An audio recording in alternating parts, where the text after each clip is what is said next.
Good morning. Good morning. Good morning. Good morning. I am Tamara Johnson Shealey. Good morning. It is Saturday, February the 22nd. I just cannot believe that we are already almost at the end of February. Let me see where my trusty co-host is this morning. There he Hello. is. Good morning, David. It's Morning. beautiful outside. Gorgeous. Yeah. Cold though, isn't it? Yeah, it was a little chilly. I went out for a Mm. few minutes, but yeah, it's pretty though. I'm just glad the rain is Oh gone. God. Yeah. We really got uh, hammered. Good morning, Mhm. Cheryl. Good Uh, morning. yeah, we're really Good we, morning. we really need some sunshine. That's Yes, yeah, vitamin D. Yeah, right. Yeah. I'm Yeah. over the rain. How have So you been, okay. David? I've been pretty good. I've been pretty good. I'm kind of sore. I've been working out hard this week, but other than that, um, you know, it's good to be sore. So, Yes. and I just want to say something about Pluto. Pluto. Pluto, the Pluto, planet. yes, The yeah, planet. The planet Pluto. yes, Okay. the planet, which is not a planet anymore. What is They a star? What is it? no, it's downgraded from a planet because it's too small. And there's a lot of people who've been brokenhearted about that for the last 5 years since the international planetary astronomers, did this move. But I just want to tell people, I just read something in Scientific American. Take heart. There is another planet out there. It's it in the Kuiper belt, as they call it. I'm going to really geek out on you now. It's probably 10 times further away from the sun than Neptune is, which means it is way, way out there. And it is probably 10 times the mass of Earth. And they figured all of this out because of the orbits in the uh, in all of these bodies that are out in the Kuiper Belt, all of this whole frozen bunch of snowballs, that they're all off kilter, and the only thing that could explain it is the gravitational pull of some really large object that's out there. They haven't found it yet, but those of you who miss Pluto, we have another a substitute for it. So take heart. Oh my gosh, you sounded like what's his name? Jeff? Is it Jeff Bezos? Is that the guy that wants us to Oh go to yeah. these other planets and do all this exploration? And he's even looking at the asking the government to actually fund some of this stuff. Have you heard Yeah, about that, David? this is the richest man in the world, Jeff Bezos of Amazon, and yes, he has space exploration team, and so do other billionaires like um, what's his name from Tesla, um, and this is not what I'm talking about. I'm talking about just you know this real cool stuff that's what our solar system is made of. And Guess what, David? Jeff Bezos wants to colonize. He wants to go and mine these other places. He wants to figure out what kind of resources these other planets can offer right, us.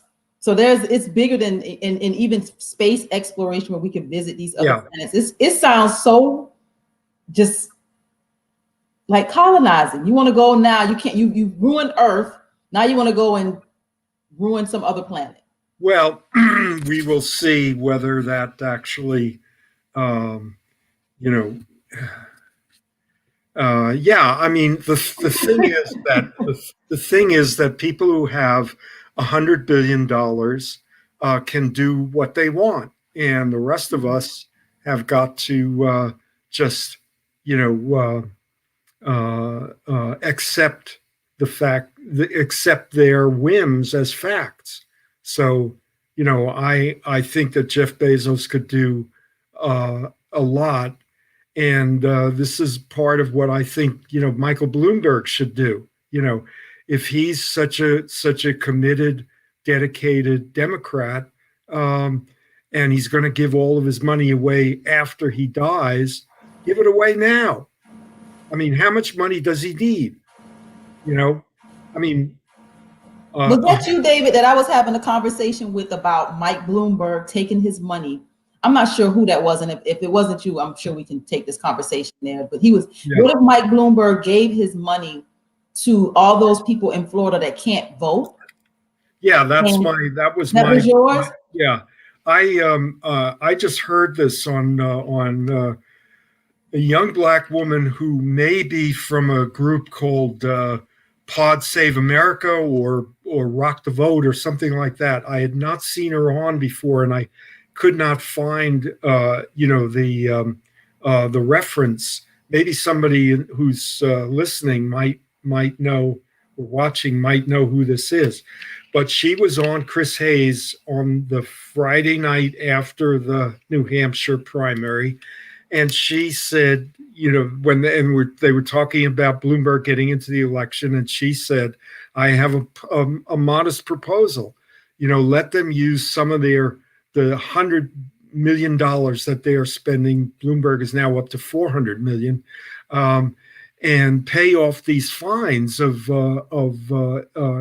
formerly incarcerated ex-felons in Florida, where Florida has passed by 2/3 majority a constitutional amendment saying that ex-felons can vote, and the Republican legislature has blocked that by saying they have to pay all of their fines and court fees before they're allowed to vote, which is in effect a poll tax.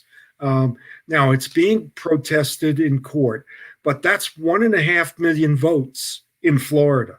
1.5 million potential voters in Florida who are being blocked. And so stay there with that thought, David. So if black people, because part of our broadcast today was about black people supporting Bloomberg. Now, if he does something like that, now I can see why we could, kind of reconsider. But he would have to do something as radical as what you just said, David. Well, that is giving us a voice. Yeah. Well, I think that that is just a baseline. That means that maybe we could consider him a Democrat because he's been a Republican all of his life. Mm-hmm. And if he really wants to support the Democratic Party and stop Trump, that's the as opposed to this vanity campaign that he's running, or whatever you want to call it, or a campaign to block Bernie Sanders from getting the nomination, which is more to the point. Then on another show, I heard Andrew Gillum, who ran for the governor, Florida governor. He's the former mayor of Tallahassee, came within 50,000 votes of beating this Republican.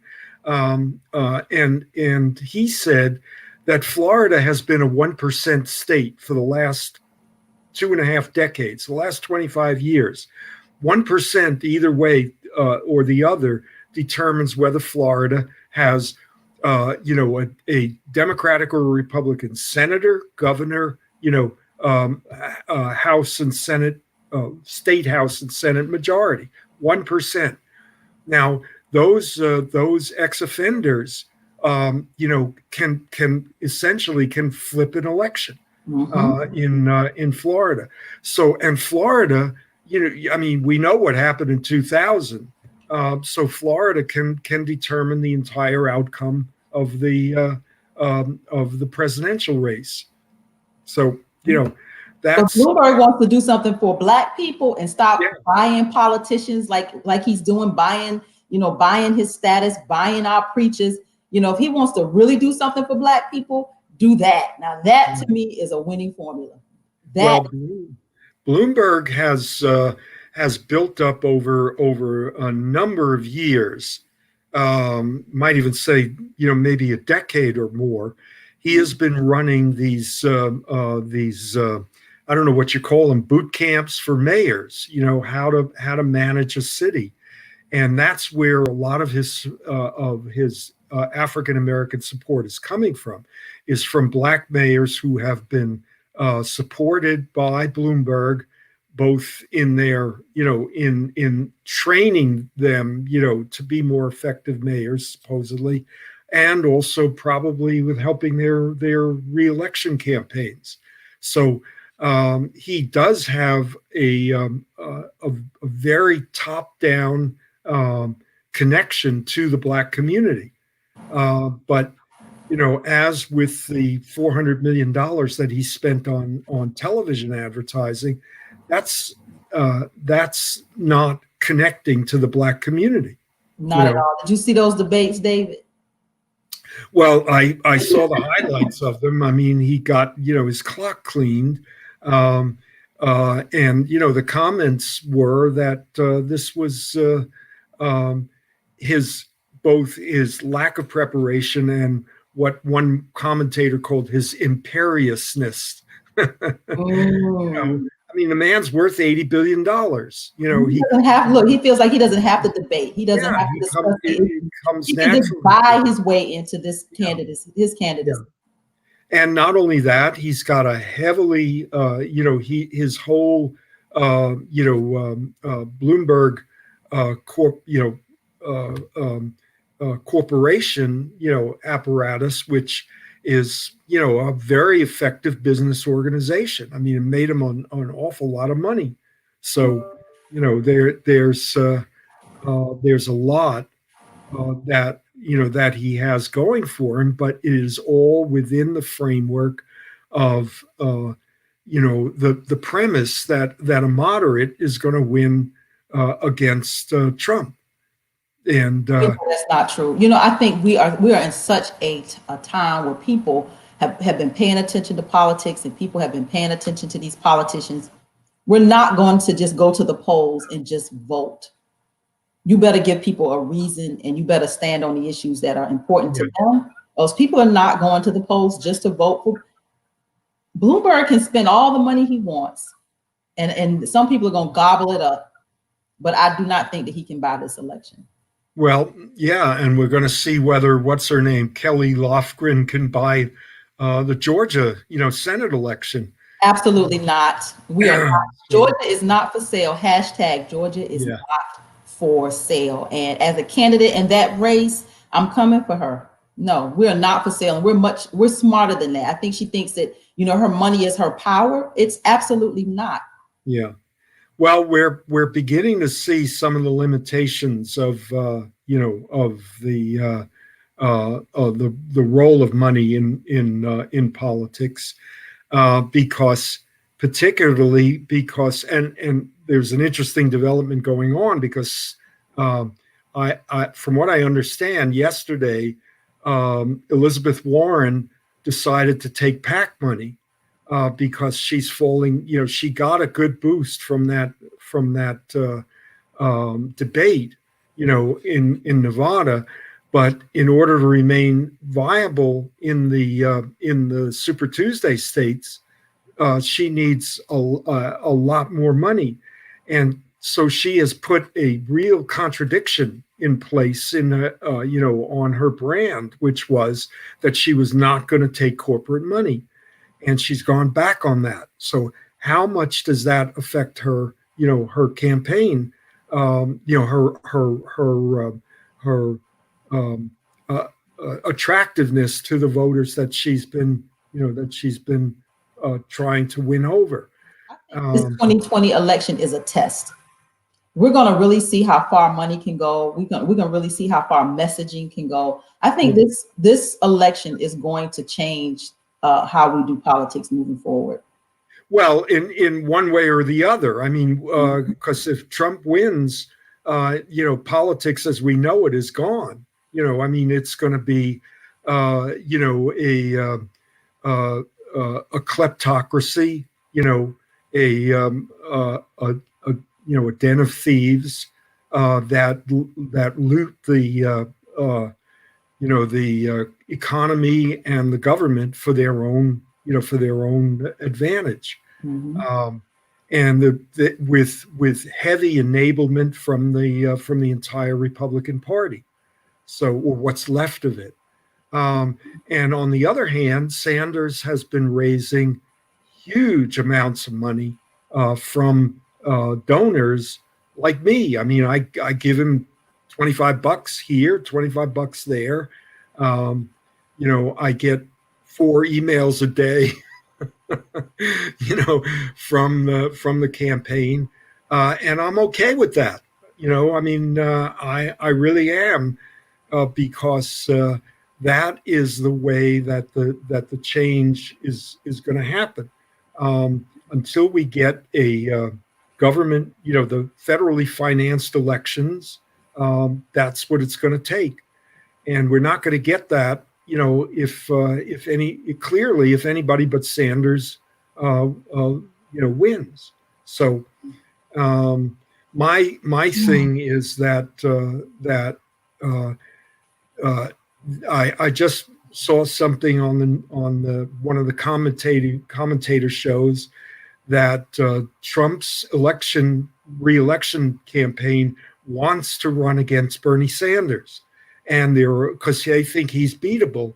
And then there were other people in the campaign who were saying, "Be careful what you wish for," because Sanders on the ground is, I mean, he seems to be have laid the groundwork over the last 5 years or 4.5 years.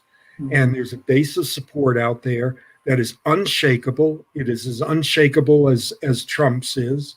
And on top of that, it is pushing out further and further and further. And the biggest weakness that Sanders had with Black and Latinx, support is gradually he's eating into Biden's lead in South Carolina. I'm glad, because I just never felt like Biden. I still, only because of the Obama connection.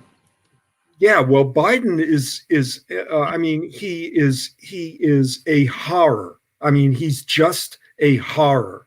And Trump may have really shot himself in the foot by doing what he did to tarnish Biden's reputation, which I think he certainly has. So I think Biden has done a lot of this to himself. Like, I just,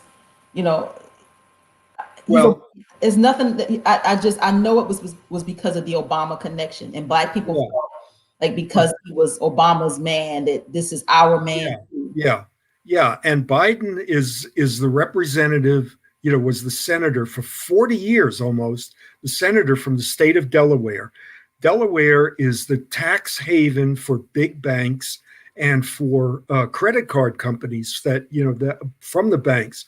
And those credit card companies have been protected by Biden and other centrist Democrats, so to the point where they are, they're loan sharks. I mean, the interest on credit card debt is one of the biggest items of debt in most ordinary people's.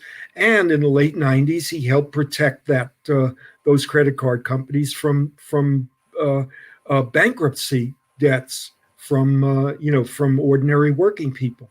So, I don't know why Elizabeth Warren isn't going after Biden for that. And on top of that, the attacks on Anita Hill during the Clarence Thomas. I mean, we still have Clarence Thomas sitting in there on the far right of the Supreme Court, occupying this, the quote black seat that was occupied, by I'm blanking out on his name right now. The great civil rights leader of the Thurgood Marshall. Thurgood Marshall. That's who Pappy Bush put up, and Biden undermined the credibility of Anita Hill when she made those accusations against Clarence Thomas. So I think Biden is on his way out. I think by the time Super Tuesday gets here, I think we're going to see that Biden is on his way out. Well, I hope so, but the point is that people are still looking, as Egberto said, for a great white hope in the Democratic Party to stop Sanders and and revitalize the moderate wing of the Democratic Party. In other words, the corporate wing, the people who are still friendly to all of the corporate, uh, you know, just want to, they just want to moderate the grasping of the big corporations and the big donors. Mhm. So, they. That's why I get excited about progressives, because we're like an uprising. Like we're like not Yeah, going with the establishment. That's why yeah. I love this progressive movement. It's like we're not. And I think you're right to say that it's not only that that African Americans and particularly African Americans under the age of 40, let's say, um, are just not going to vote for Democrats just because they're Democrats. No, And no, and let's stay there, David. We are. yeah, I want to say that loud and proud. We are not going to go to the polls. Those of us that are of this younger generation, we're not going to go to the polls and just vote for Democrats just because they're Democrat. We're not going to do it. well, here's the thing. I think that that some of the things I've been reading about the Sanders campaign, particularly among Latinos out in Nevada and California, is that the young people, are moving heavily towards Sanders, and so young Latinx folks are moving heavily towards Sanders, and the thing that's happening is that those young people are starting to bring their parents along. There is nothing that Latinx people want more than the resolution of the health insurance situation, because so many of them are in low paying jobs where they don't have health insurance, and or it is beyond their means to pay for it, and of course the immigration issue. So and the young people, DACA recipients who can't vote, but I mean, they are really, really active in the political, arena, and have been for years now. So you have, hundreds of thousands of DACA young people who are really ready to work their hearts out for, This is their life. This is, yeah, America it's is their their life. home. So And they're going to fight to make sure that they are represented in this country yeah, and they have a place in this country. So I get it. I understand that and I respect that. so we can look um, at this coalition, this solidarity base as much broader than ADOS, and African American folks who are part of the ADOS movement, and see that they are really part of, a much bigger struggle that's going on. If Sanders can carry out his campaign strategy, which I think is the mobilizing of people who are non-voters, people who are completely outside of the political, process, disaffected voters who have been turned off by politics, but particularly the issue of Let's running these centers.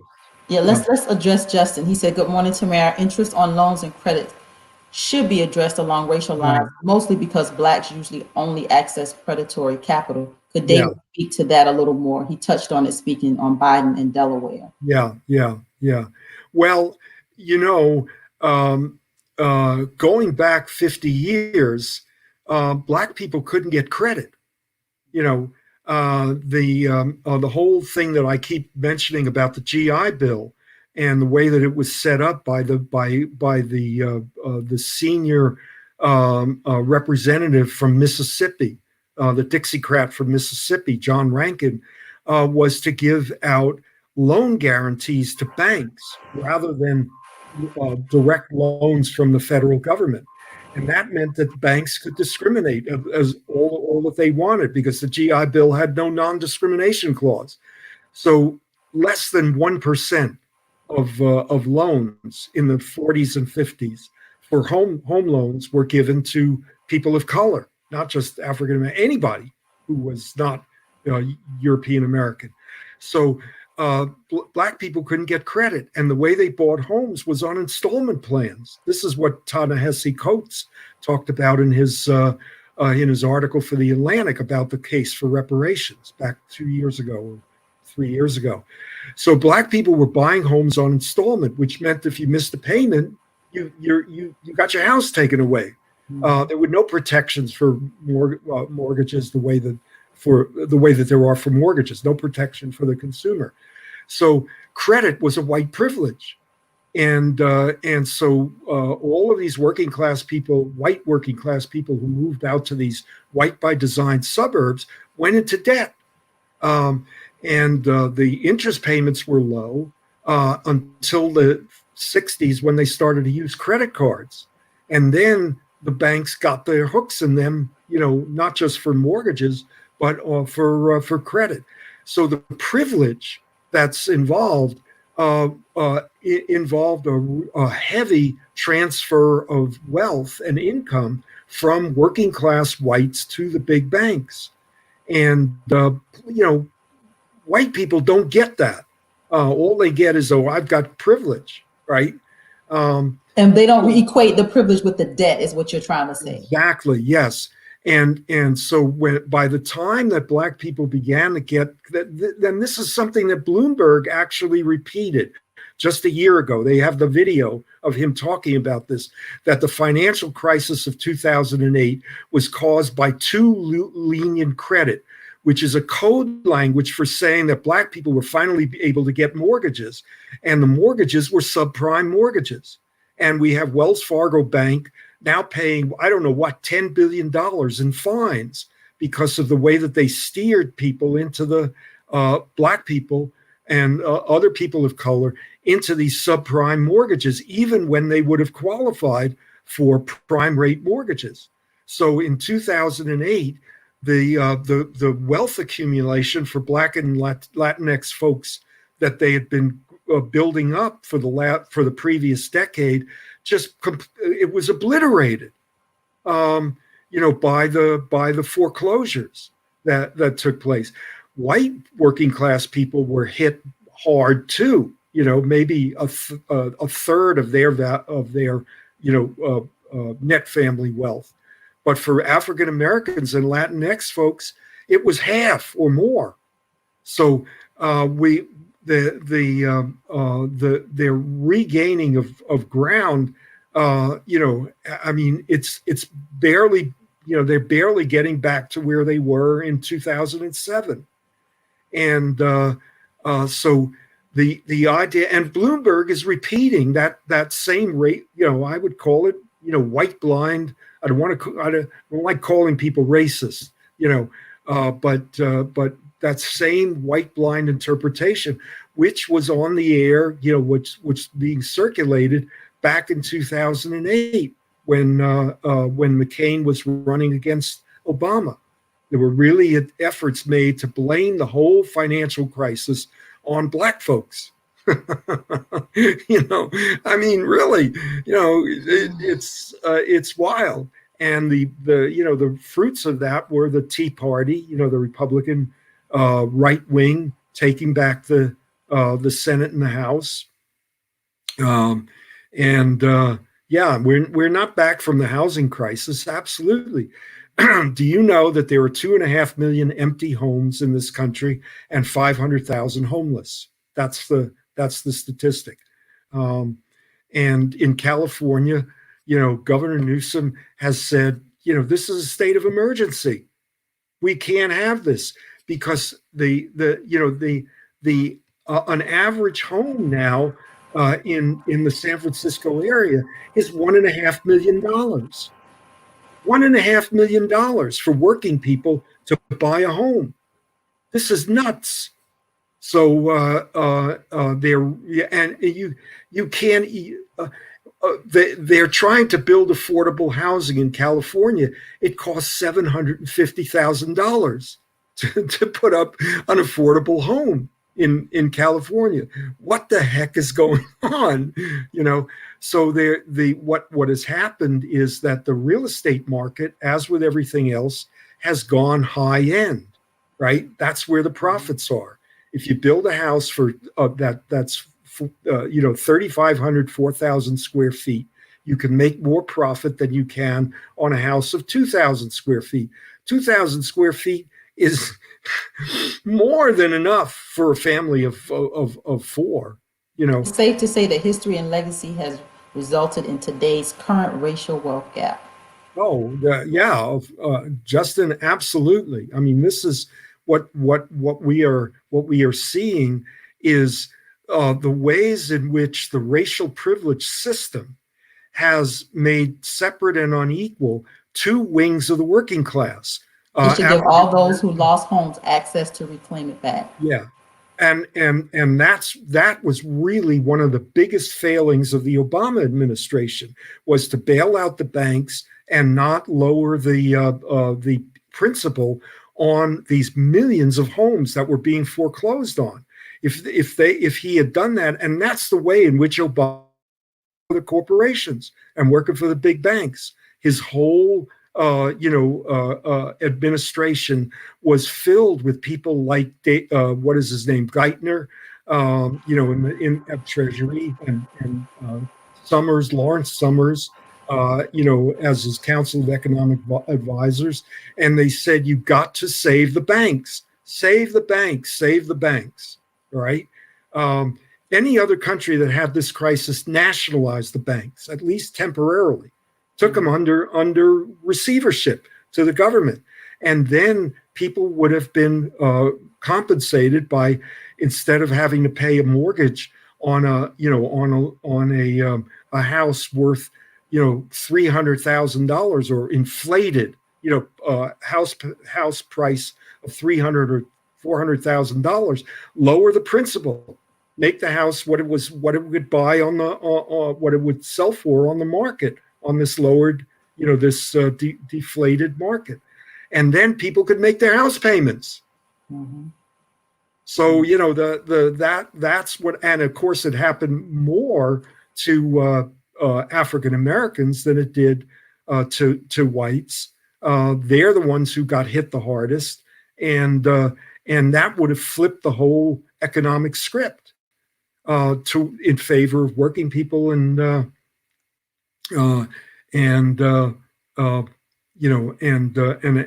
African American folks.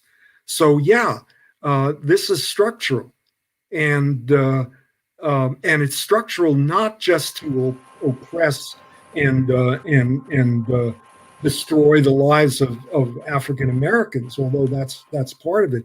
The whole point of all of this attack on people of color and African Americans in particular is not primarily out of racial animus, although there's a heck of a lot of that's used to support these kind of actions, but it's to break solidarity in the ranks of the working class, making a working class that is separate, and not only separate but also unequal, so that the communication across those lines of working people is interrupted by the racial blind spot of the white workers, but that becomes the root of the problem, the racial blind spot of white workers.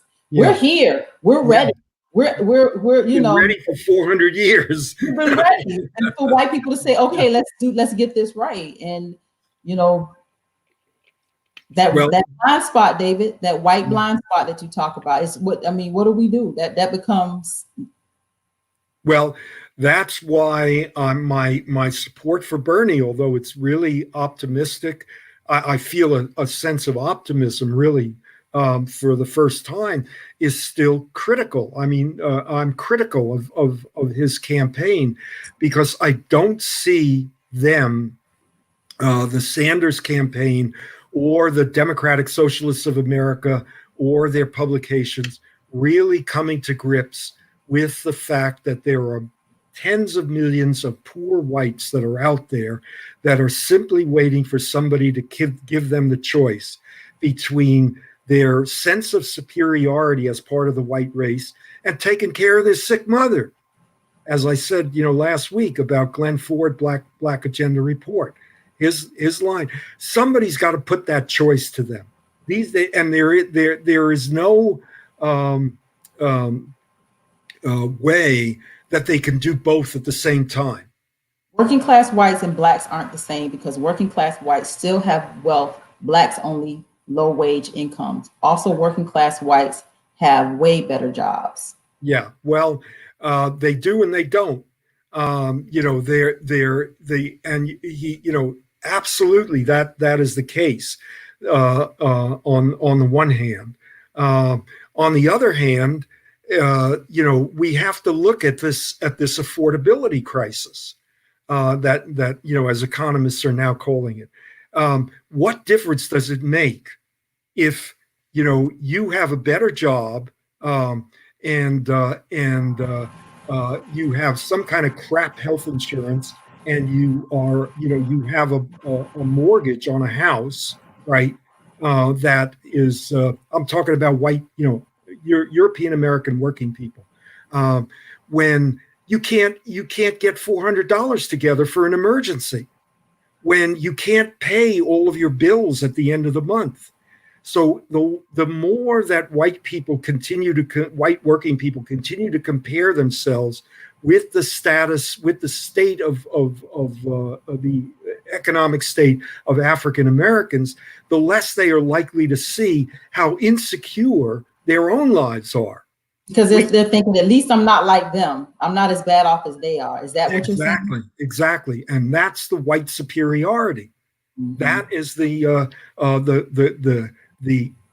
issue, right? But let me say, David, it's true though. At least, I'm that thinking is true. Like, they're not as bad off as we are, so it can't be that bad. Because hell, we're not as bad off as they are. So we have to come to an understanding that white people. No. I mean, all of us progressives have to come to an understanding that European American working people are at war in their own minds. Okay, they're at war in their own minds between this sense of white superiority and being working people who are exploited and But that superiority must feel so good to them. It must give them something that it gives them something, David, that they it's like a high, maybe. I don't know. They can't let go of it. They won't let go of it. It feels so. It feels right. It feels good. It makes them feel better and important. I don't. Why should white people let go of that? Well, because they can't take care of their sick mothers. I agree with you, David. I'm just trying to think like them. Like they think that it's better. I'm saying that thinking like them means understanding that underneath, and don't look at Trump supporters for this. Trump supporters are not they have their own category, David. Yeah, they're not representative of European American working class people. All right. Most European American working class people are in jobs like service jobs, clerical jobs, and manufacturing, and that's half the workforce, right? So it's got to be more. There's got to be a lot of white people that are doing those jobs, and those folks are not represented in at any level. The statistics are that elected officials are that 3% of the total elected officials come from that background. And in Congress, it's 1%. Almost all of the Congress people are, and higher levels of the executive branch of the government are people who are millionaires. I think white people need something else to hold on besides whiteness. They aren't going to give it up without something else to accept. Right. So here's where, like, I heard this great commentary on talk radio the other day. And they're talking about getting back to ethnicity, like the Irish, the Scottish, like getting back to their ethnicity versus their whiteness. So that's a great comment, Kimberly, that they have to have something else. They got to have something else to identify with. Like, African Americans, we are, African. We're identified with that part of who we are. Yeah, but the thing is that European Americans, and that's why I call them European Americans, um, you know, European American workers have another identity, um, and that is as working people, right? As American workers, as workers in the working class of this country, and that whole set of values, which is suppressed by their racial identity, by their connection to the white race, is something that we need to cultivate and bring forth. Um, and Well, that's here's a where. let me put her comment on the screen. Lower income white people are today's house Negro, and in reality, a type of slave to the 1% and 9% actors, but they do receive the privilege the field slaves don't. Yes. Yes, I agree with. Hi, Robbie. Uh, I agree with. Whiteness isn't a color; it's access. Yeah, and I agree with all that. What I'm saying is that there is a contradiction there. The contradiction is real. It's not something. It's not either or. It's both and. Everything that people are saying about the privilege and the access and all of these and the relative, advantage in terms of net family wealth and all of these things are absolutely true. At the same time, these are folks who are, these European American workers, working people, are incredibly insecure. They're vulnerable on all sorts of levels. I mean, if you have a car breakdown, that may mean that you can't pay your mortgage that month. When So you say they're insecure, you mean they're financially insecure. they're not just financially insecure. I mean, they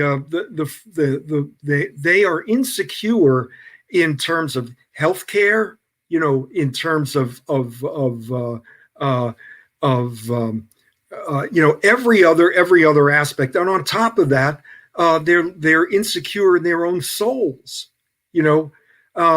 because when your power in the world comes from being a deputy to the ruling elite and beating up on other people and stomping on them and keeping them down, what does that do to your soul?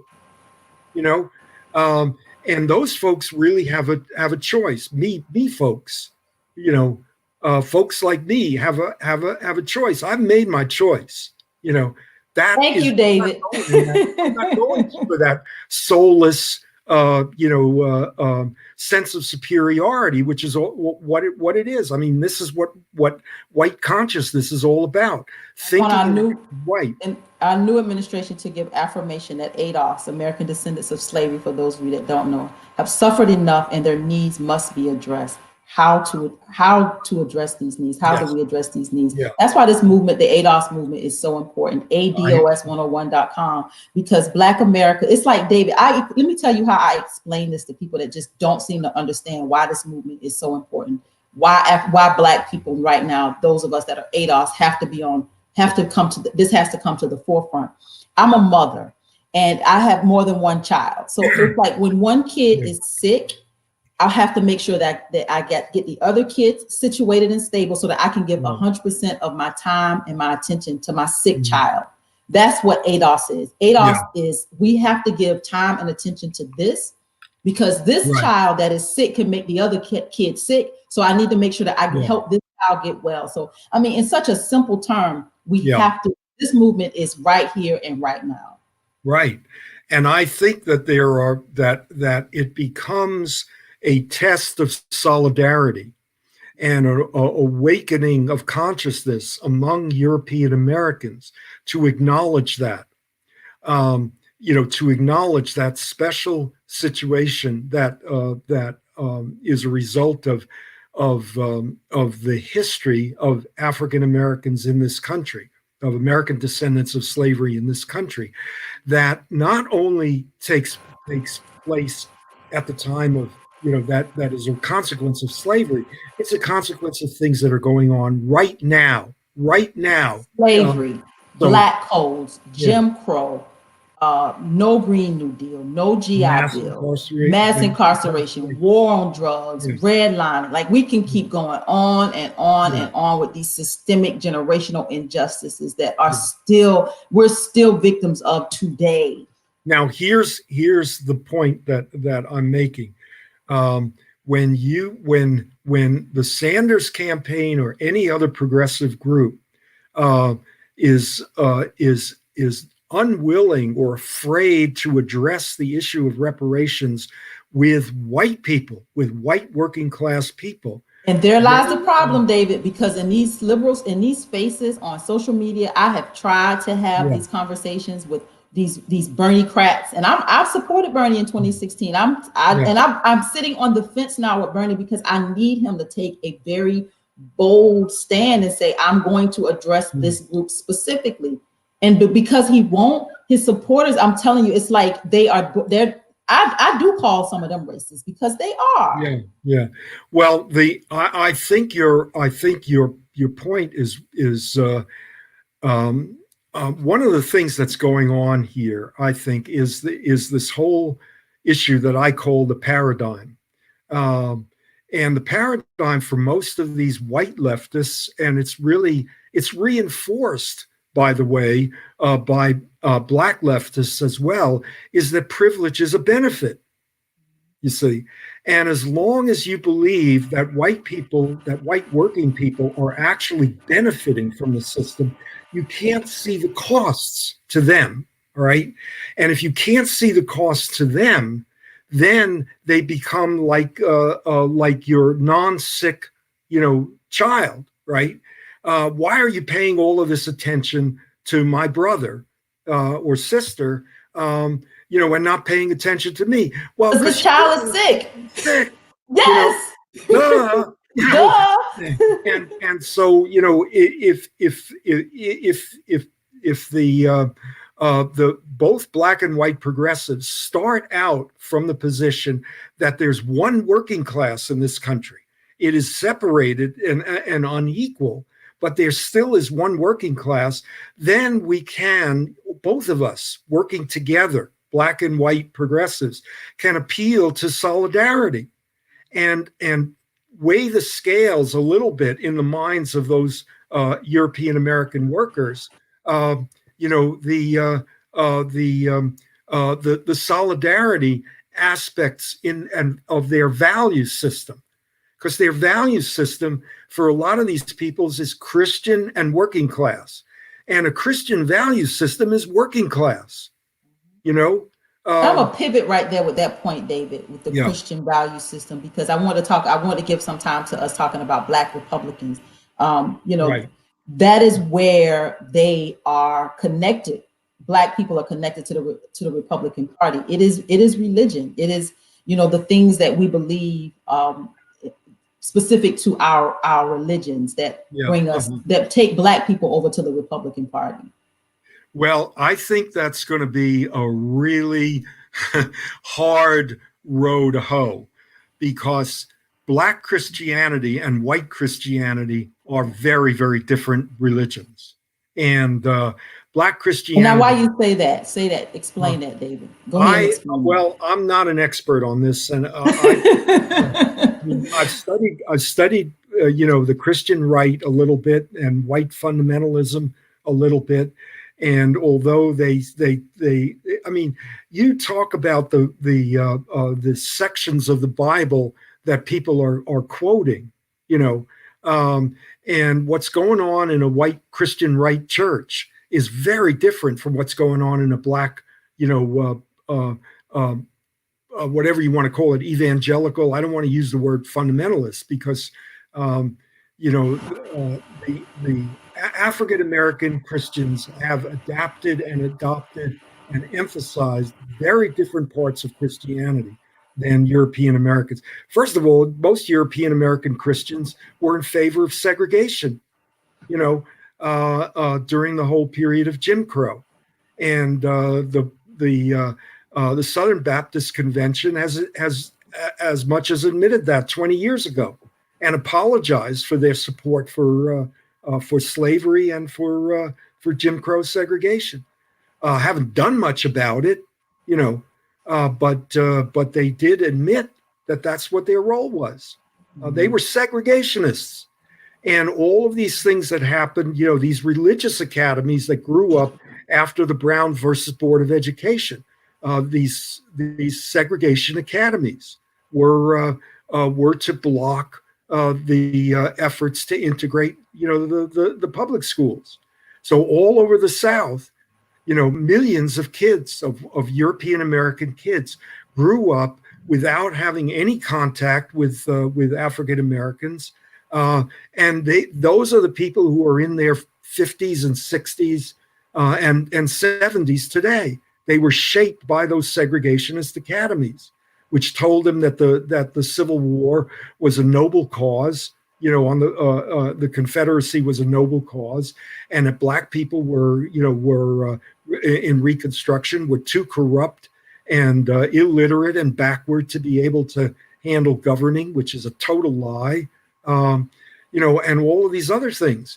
So they grew up brainwashed, and they're still brainwashed, and that's why they believe all of this crap about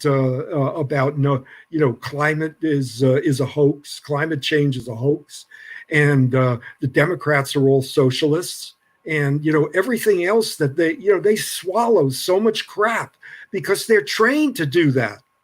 They've been trained to do that for since they were little kids. Mm-hmm. So these mentally wounded folks, are out there, and we need some. The cost is party implosion, and we rebuild from the rubble. There it is. Well, and the fact is that that what Sanders is doing, as a quintessential outsider, is that he is doing to the Democratic Party what the Christian right and the Tea Party did to the Republicans. It's and great if it works. What's going to happen is that rump of the Republicans is going to be increasingly isolated, and I mean they live in a world that doesn't exist anymore. They've out of the suburbs to the exurbs to get away from the integration of the suburbs by Black and other people of color who have moved out to the suburbs over the last decade, have moved out by the hundreds and hundreds of thousands, and the white folks who are left in those suburbs who refuse to leave are adjusting. Their kids are going to school with Black kids and Asian kids, East Asian kids and Hispanic kids, and they're just as smart as their kids are, and they're just as interested and engaged in school, and wake up and smell the coffee. And the folks that are voting for Trump are the people who want walls. They want walls, when it comes to their ex-urban communities that are now 4,000 square foot houses that are out there, and they go to fundamentalist Christian churches that are out there that don't have any Black people in them, and some of the churches that are left behind, Black Christians are joining them, and those folks are adjusting. That's why the suburbs have been moving Democratic, in the last since the last presidential election cycle. That's why 2018 was such a big victory for the Democrats, is because Black people and Latinx people and Korean Americans and Chinese Americans and Filipino Americans are moving into those suburbs, and they've got fairly good jobs, and they're able to afford the mortgages, and they're next door neighbors like you are, where you live. They're next door neighbors, and you cannot treat next door neighbors the way you would somebody who you hate and fear and can't see. So there's a transformation that's happening, I think.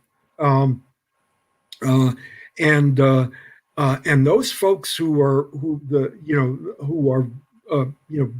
in support of Trump are really they're I don't know what to call it exactly. Their brains have already died.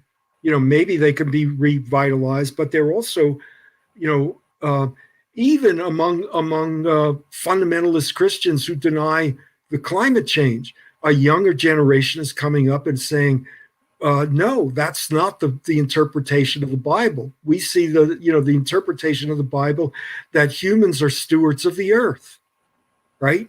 Mm-hmm. Mm-hmm. So, even in the hardcore, there is slippage and cracks that are appearing. So Well, I the do. Black Republicans, the Black Republicans and their Yeah, attachment to the Republican Party, it is, it is very specific to religion, or it's either religion or it's money, one of the yeah. two. Well, and I think that both of those fold into each other, Mhm. because the religion that those folks see is the bootstrap religion. You know, um, Yes, absolutely. Pull you know, yourself up. You can pull you yourself can up, do it. You and know. and I think there is a real threat there from other Black people, because even within their own families, because Black people are much poorer than white folks are. And if you're a white working class person who can't afford a $400 emergency, there is much more likely for you to have a relative that you can borrow money from, right?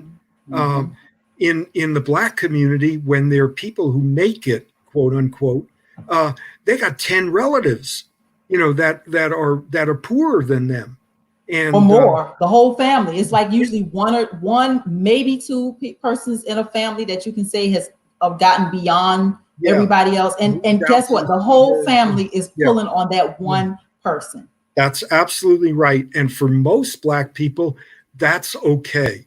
You know, they understand that they have a responsibility. For most Black people, that's okay.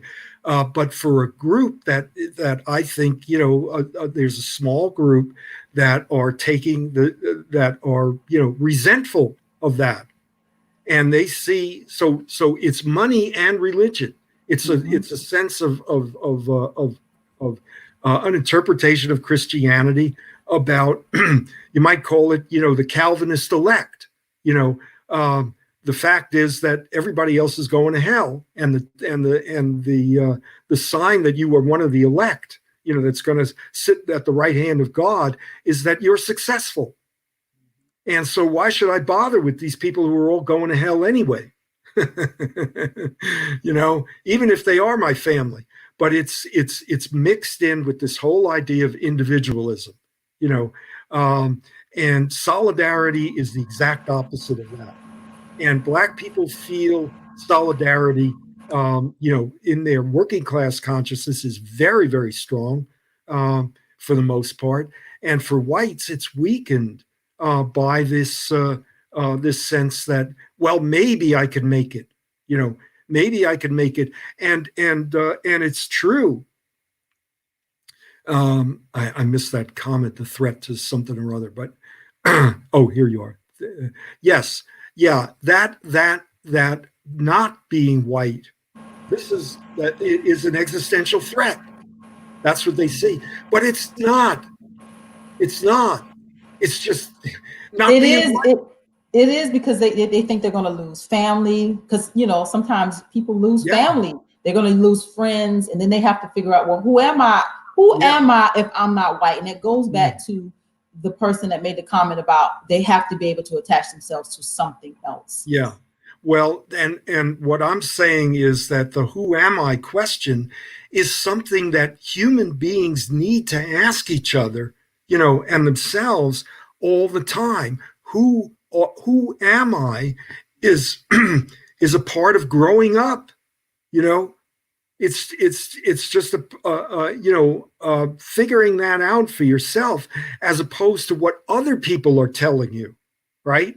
Wow, that's mature. Look, David, just stay there because we're almost at the top of the hour. But Yeah. that is just that statement alone shows how we still have a lot of maturing to do in this country. And Yes. looking at this next generation, like you say, these young people that are growing up together with this diversity. They have friends. You should see my son's friends. I'm telling you, Yeah. it is the United Nations, Yeah.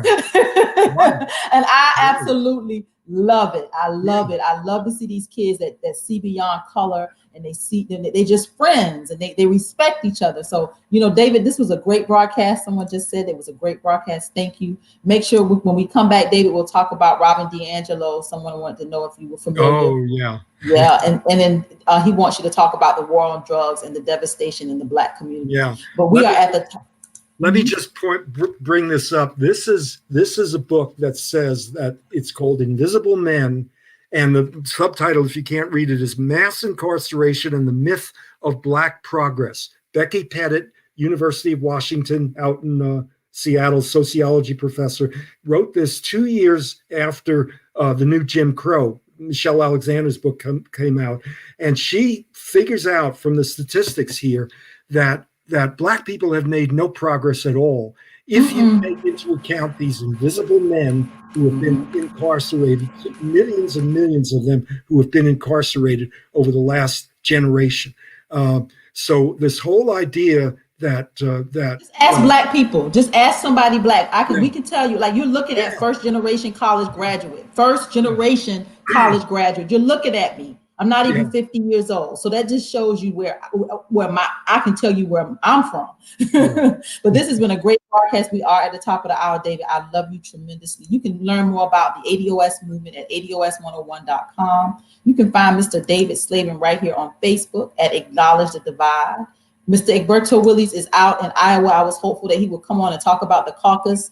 Pay attention, y'all. That should be something interesting to watch. But you can find Mr. Egberto Willies at Politics Done Right here on Facebook, YouTube, Twitter, Instagram. That man is everywhere. And again, I am Tamara Johnson Shealey, candidate for the United States Senate. I will be on your ballot in November. I am asking for your support.